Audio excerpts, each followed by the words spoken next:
Welcome to Heart Speak Podcast, episode 49, Feeling Big. Well, I hope you're enjoying this somewhat freedom that we all experienced once Saturn started moving forward again in Capricorn last week. Now, some of you may still be saying, no, my life is a little chaotic still, because Pluto isn't moving forward until October the 3rd. But when those two are both moving forward, you will get some type of relief, and hopefully what occurred between April and October has been very meaningful to you, very meaningful to me. Lots of things that I had planned. I have Capricorn in many of my different planets, or my planets are in Capricorn. And I realized that the plans had to be laid aside. In fact, they almost crashed to the floor as I realized that all the things that I believed about myself were attached to those plans. So letting go of the plans, really let go of my beliefs, maybe my beliefs about my future. And I have been taken back to my core, to my bones, to my heart. Not necessarily knowing, oh, this is what I'm going to do, but knowing who I am. And that's why I'm saying feeling big. I'm not thinking big, I'm just feeling big. I'm feeling more in touch with myself than perhaps I was back in March, February of this beginning of this year.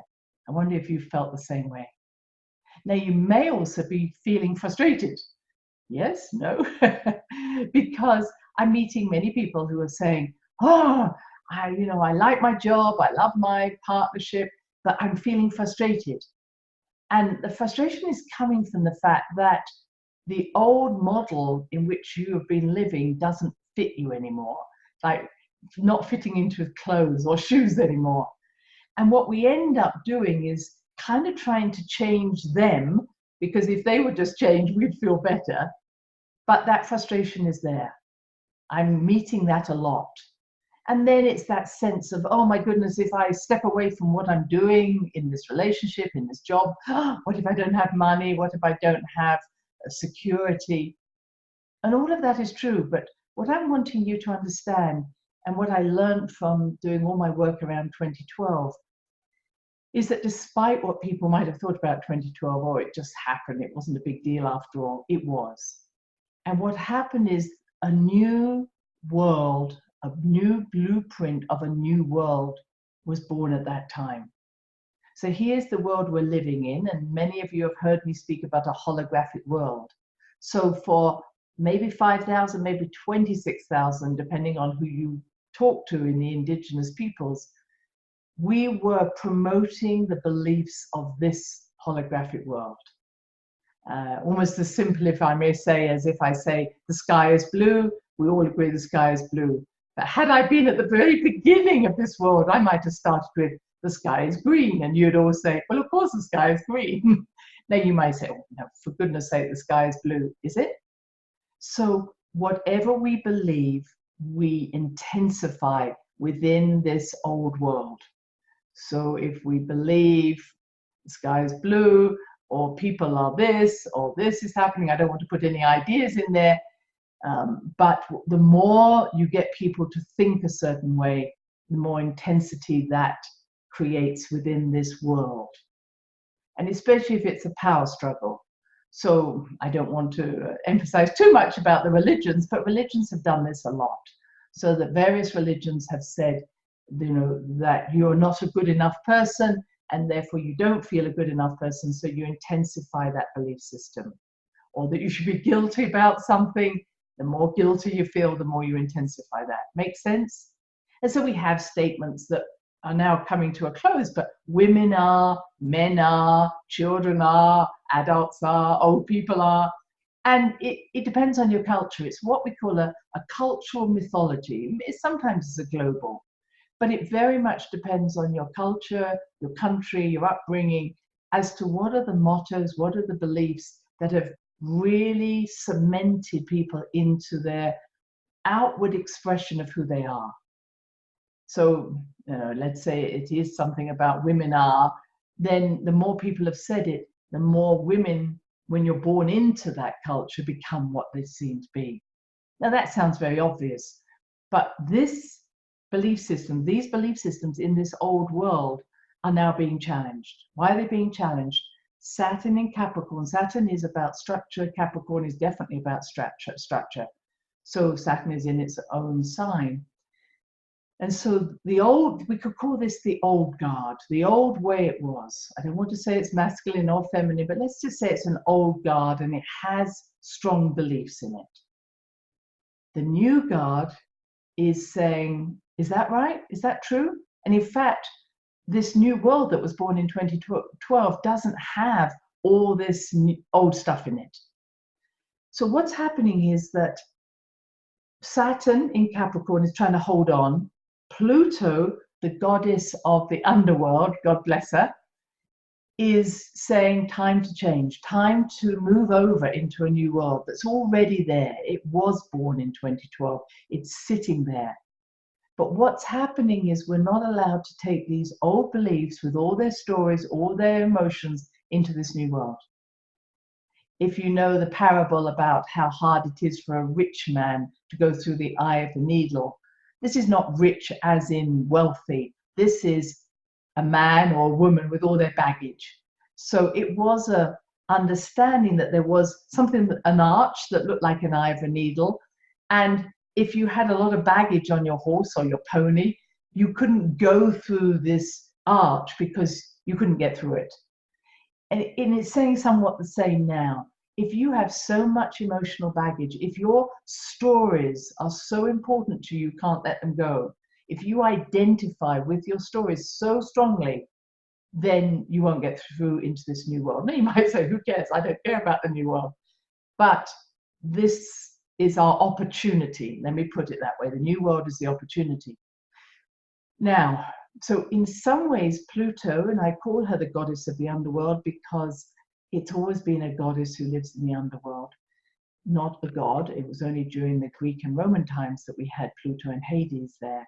But Pluto actually means your wealth, your gems. And so the journey into the underworld, into what was called hell, but actually is a place of regeneration and rebirth, not retribution, just to tell you that. The word hell meaning H-E-L, which was the goddess of regeneration. So we went into our hell to be reborn. We went into the underworld to be reborn. And to do that, we let go of everything we thought we were. And then we came out and we had our new tools, our new gems with us. Now, this means that Pluto is saying, come on, you can do it. Just jump. Oh, I'll catch you. Oh, I might miss you if you're carrying too much baggage. But, you know, I want you to come in. And if we want to turn this into an archetype, this would be the crone. Doesn't matter, you have crones in male and female in us all. But the crone is the witch, the hag, the old woman seen in Macbeth who stirred up the pot, the cauldron. And the crone in us is the one that takes us into crisis or chaos, even though we don't want to go. So Pluto, the crone, exists within us all. And when I'm working with people who are ill, maybe come through a divorce, they'll often say, why did that crisis happen to me? I said, because the crone loves you so much, she will not let you be less than you are. So hear me, start with the premise you are loved. When things get difficult, when you feel agitated, when things are, oh, why is this happening to me? Don't go into victim, go into, wow, I must really be loved. Because she's sitting here in the gap between the old and the new world, and she's saying, jump, I will hold you in this underworld, and you then can be born anew. Now, so go back to my archetypes. This is Saturn, this is Pluto. Pluto's saying, let's break down all old structures to know what it is we need to be born into. And Saturn is saying, let's hold on to all the old structures. We do not want this old world to collapse. We want the old world to continue. And what's happening is the old world, the old guard are creating more and more stories that elicit fear. And I could say I see that in vaccinations, global or climate change. Now you might say, but there is climate change. There is. I'm not going against that. There is a need for vaccinations.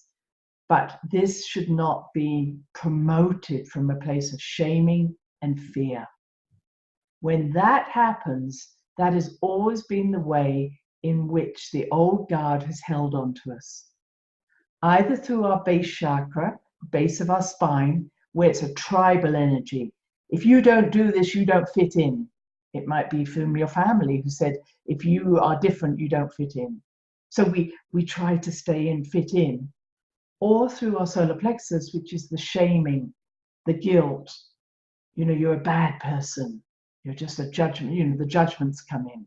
So whenever you hear judgments or fear, know that this is the old guard trying to hold on to a structure. Do I believe we shouldn't do anything, or we should just accept, climate's changing? I'm not sure how much we can do, if I'm honest, but I do think we should be much better guests on this planet. But I see that being a better guest is being a more loving being to my body and a more loving being on this earth. I asked a group recently, think of some time just in the last couple of days where you spent time out in nature and listened to the birds or had your feet on the ground, seen the colors. And I have to say, they said, I can't quite remember that. I've been so busy. So one of the things I'd love you to do every morning, wherever you live, whether you live in a city or not, get out into nature. Stand on, even if it's standing on concrete, stand on concrete and try to listen to the birds or see the sky at night. Again, you may not see the stars if you're living in the middle of a city, but just know that there is something bigger than you out there and beneath you. So when you can send your roots into Mother Earth and root yourself into that huge grid system that's there, or through your heart to the beauty of the birds singing or the plants, or through your crown chakra to the star system. When you can do that, then you will find that we are being better guests because we are now celebrating the beauty of Mother Earth. And my belief is the more disconnected we're getting from Mother Earth, the less we are good guests.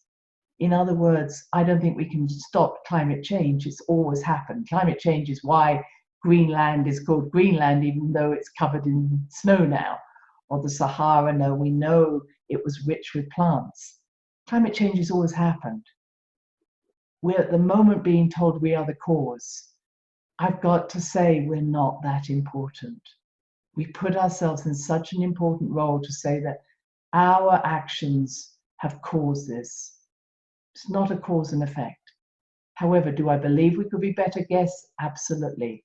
Do I believe that if we took care of our bodies, because our body is our own Mother Earth, and we took care, therefore, of being in nature much more, that we would be better guests? We wouldn't want to use plastics, or we wouldn't want to dump our litter. We would want to be more mindful of how we live with her. Now, obviously, you may have a different point of view, and I'm very happy for that. But what I'm wanting you to just go back to saying is, there is going to be much more fear and much more shaming going on, especially in the next few months, as the old world, the old guard, is really threatened by this new world here. Now, you may say, what's the new world all about? Is it peace and harmony? Well, it is. It's about prosperity and abundance and creativity, but its biggest message was unity through the acceptance of diversity. Unity through the acceptance of diversity. In other words, we have to start to acknowledge each other, not as the enemy or different in a way that threatens us, but different because that enriches us. That's the future. And in that, we start to grow. And I'm going to come back to that because that's really what's going to happen to both Saturn and then Pluto in the next few years, with both of them moving into Aquarius. The age or the time, the sign which allows us to find our own uniqueness to embody our own uniqueness, to have self-responsibility, and from there to honor other people's uniqueness. Hope you're following. But let me just step back. I was coming back to feeling big and our history. And you might say, why does history matter? We're moving forward. You've been talking about moving forward. It's because we are seen in small ways. When I talk to people about being, how old are they or how old is their country, we get limited because we say, oh, I'm only this. I want you to all know, wherever you are, whoever you are, that you're a highly evolved soul that made a choice to be on this earth at this time. This is an amazing time to be on the earth because of the ability to change or transform yourself, as well as be part of the creating of the new world. Doesn't that excite you? And we're all here to do that. So staying small or saying, I can't wait to leave the planet is not an option. Nor is it really an option to say, I'm so busy, I'll change the planet later, or I'll change myself later. No, that's not working. Our addictions to our busyness, or the internet, even listening to me, but no, the internet, or losing ourselves in something that avoids listening to ourselves is not an option either. We have to wake up, we have to listen, we have to be in our bodies, and being in our bodies means we have to be on this earth. Big statement I'm making there for everybody. So I was recently at a beautiful place called Cahokia. Cahokia is near St. Louis, and it is where the Mound people created these amazing mounds, temples, and as yet they really haven't understood, or the archaeologists haven't understood, why they built them. But they built them along the Mississippi and all the way up, and I got the pleasure of seeing many of these sites as we went up through the different states, ending up in Ohio as far as we went, and seeing these mounds. But many of the mounds that we visited unfortunately had lost their energy, and because mainly they had been disregarded as being important. In fact, one of them was now being used as a golf course. So the mounds themselves were the obstacles in the golf course, heaven forbid.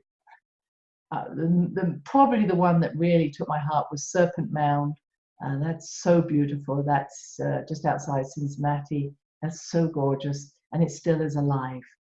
But many of the sites were being almost used as a playground or bring your children here, have a fun. I have no problem with that, but missing out on the point of just how sacred these sites were. And when we went into the interpretive center, I kind of like that word, interpretive. Who's interpreting this for me?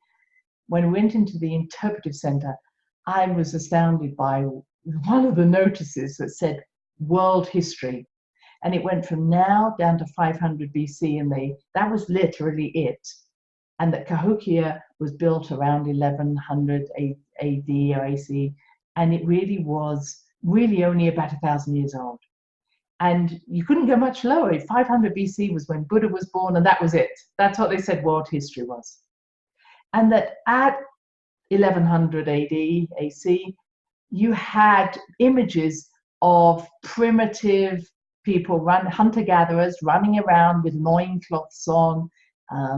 They were, still making their different implements, knocking stones against stones. And I thought, wow, this is the history of the Americas that we're being taught. That back only 1,000 years, we were primitive, that we were barbarians, that they said it took 169 years to build this mound. All these people took 160. Come on, why would you take all that time? I mean, you imagine saying, okay, I'm dying, but here's the pot. You have to be one of the people walking this soil up and down the mound until we create it. No, 169 years, someone would have got bored. I would have got bored in the middle of all of that. So, the understanding of this length of time is just ridiculous. And I thought back to when my church that I was brought up in was about the same age. And it was built by Henry II after he had caused the killing of of Becket and Thomas of Becket, and Thomas of Becket being killed. Henry II had then said, I should never have done that. And my church that I used to go to as a kid was then built. And I thought, these weren't primitive people. We'd already signed the Magna Carta in Britain. Many other things had happened. And it was quite interesting that when they were showing their world history in Europe started with the Roman Empire. That was it. And it was, wow, is this what we're teaching our kids? Now, any of you who are interested in Graham Hancock's work may have read his latest book on the Americas, and he's now moving the timeline of Americas back to 130,000 years. There's evidence, true evidence, that there was not just human habitation, but really people who were crafting something way back then. So much evidence, even 50,000 years, that delicate jewelry was being made. But all of this is being suppressed because if people know that they could create beautiful jewelry 50,000 years ago, that's going to make them feel bigger than they are. They're going to feel that what they created maybe in the last 1,000 years really is very insignificant to who they truly are. You get my picture? They've also found another DNA strand out of the Neanderthals, and this is called the Denisovans, and they were found, or the bones from these beings were found in Siberia, but the same DNA has been found in Asia, in Australia, in different parts of that area of the world. And it's really saying is, wow, how did they get around? Because the old teaching has always been that we crossed the Bering Strait when the Ice Age wasn't there. And of course, that's way out of date. So this is why I'm fascinated by history. I'm fascinated to hear who we are, not because I want to live back in those times, but we were much more than we are now. Were we? Yes. So even if I take you 8,000 years back, in places like Mesopotamia and Catalhoot, here they found this wonderful image of this great mother who, when they found her archaeologically, they found no evidence of sacrifices, of wars, and they built their villages and their towns down in the valleys. Now, why do you build in the valleys? Because you don't actually need to defend yourself. Everything's built on top of a hill. You're in a different time zone. You understand that? You need to see around you. You need to defend yourself. And as I've moved around the world, I found that actually war is not mentioned until about 900 BC. In other words, we've only been barbarians and killing each other for about 3,000 years. I'm not saying people didn't kill each other, but not from that weaponry, that armory that we're now living with. We've probably been more barbaric in the last 2,000 years than ever before. And then if you know anything about other ages, certainly some of you know that we're in the 5th root race. What does that mean? We're in the Aryan race. The Aryan race was very much a mental, this is why we're so into our thinking. So the Aryan race, I'm not going to say when it probably started about 11,000 years ago, but even before then, we learned how to think. We learned we became more expansive in our minds. Our cerebral cortex expanded. Prior to that, we had the age of Atlantis. Now, again, these ages intertwined. They weren't specific, and there was a lot of interconnection.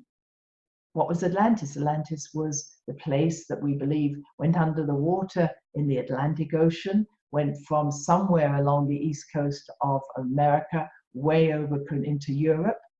And Atlantis, in the times of Atlantis, we were very advanced in terms of our technology.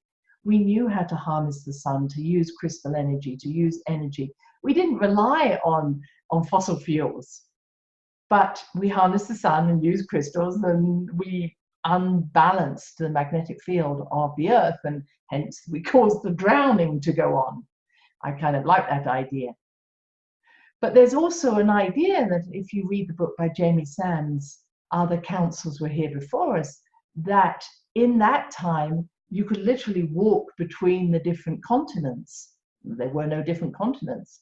And that the thought was that when the oceans came and rose up and Atlantis went down, those continents became separated. And it was thought that this was because no one people should be allowed to own everything in the world. I like that idea, that there was a time where there was no separation, and therefore there was a lot of global power. So by dividing up the continents, there was less power in the hands of only one or two people. I like that idea. And Atlantis, we definitely know, went down about 9,500 BC, and we see evidence of that sinking around the Sphinx, the bottom of the Sphinx. We know that some great flood happened at that time. And then if we go back to Lemuria, Lemuria was the third root race, and that was a time when we connected to people. We could talk to each other in language that wasn't necessarily verbal. We could connect to animals and plants. And someone said that this was really at its peak around 40,000 years ago. And the Lemurian civilization also went under the water, and that stretched from Sedona on the west coast, or you could say the west coast of America, all the way around to Japan. So all of that area was taken in by Lemuria. And so any of you who are really fascinated by plants and herbs and animal communication and sensitivity in that way have had lots of Lemurian lives. All of you have had lots of these lives. And anybody very interested in energy medicine and crystals and the sun and lasers have had lots of Atlantean lives. And some of them we did lots of fun things, and sometimes we did things that weren't so good. But the fact of the matter is, you've had lots of lives. And prior to that, the second and the first root races are said to have been far more connected to, I use the word spirit, but energy. In other words, it wasn't differentiated into a human being. And so really the first time we saw that differentiation, first of all into a human and then into two genders, was around the Lemurian time.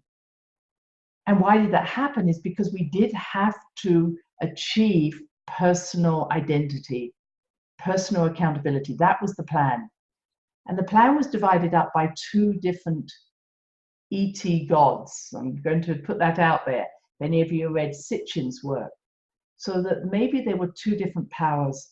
One was controlled by Enki, who wanted to make humans gods, and one by Elil, who wanted to create humans as slaves. And that these two forces have been ones that we've been living in for thousands of years.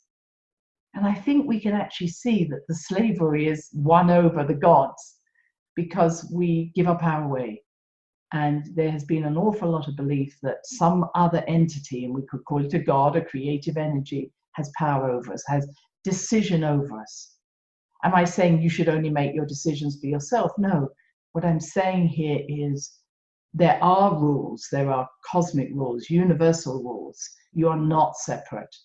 But that to not be able to stand in your power and hold your own identity, always having to be small and subservient, is the old way.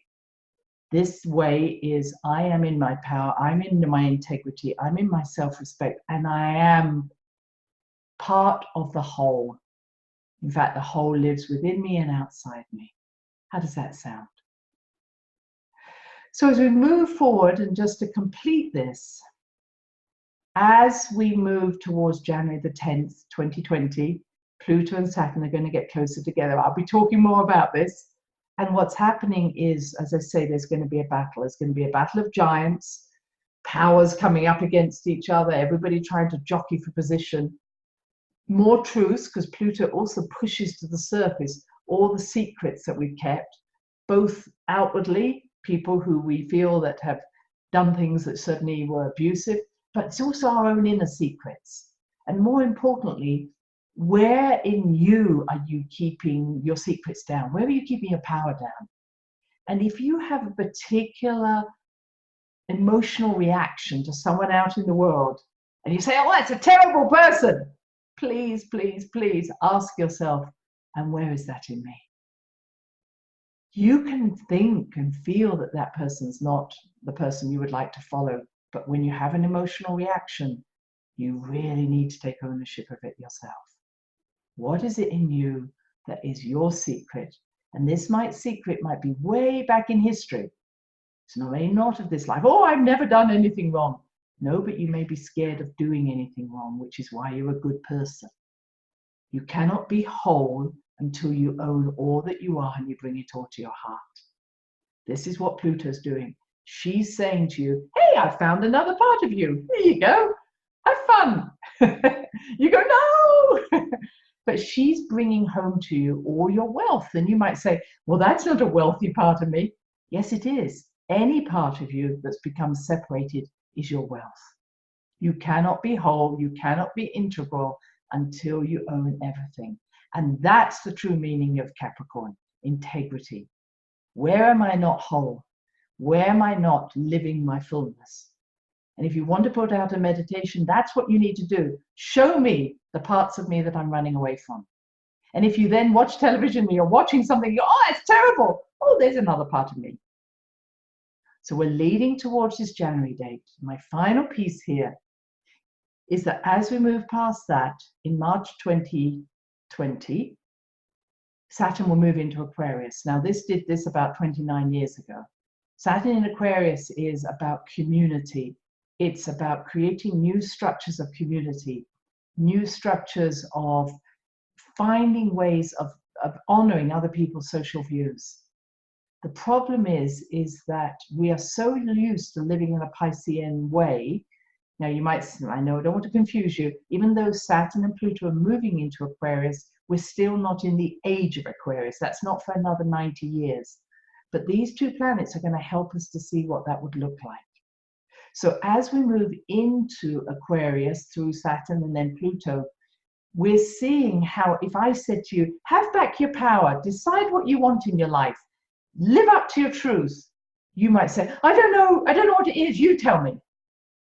So if we want community living in which we have control over our budgets, how we live, what we do in health service, education, etc., everybody has to be accountable. And that means that we cannot now set up another hierarchical system where we have somebody here who tells everybody else what to do. If we're going to change that, everybody has to step up. We can't have people saying, you make the decision for me. So Saturn in Aquarius is going to force people to show how they're detaching, they're avoiding. I don't know anything, I don't need it, I'm fine. You do, you need to be part of this, whether it's a family, a corporation, a business, whatever. Everybody has to be involved, everybody has to be respected for their opinion. And this will mean even more when Pluto goes into Aquarius in 2023. That's amazing. We've never lived through that. Pluto has never been in Aquarius in any of our life, this life. Pluto in Aquarius is really about bringing these new ideas, but it's really also about how we transform ourselves into really conscious beings. Are we ready to be conscious of who we are and not allow parts of ourselves to be hidden anymore? Are we ready to pick up the gems and the gifts of who we are and to step forward with them? Now you may say, oh, that sounds wonderful, but throat chakra starts. The last pass is, are you ready to be fearless? Are you ready to know you are loved? Because in this bigness, this feeling big, you are part of whatever we want to call the universal energy. There is no hierarchy, but there are rules.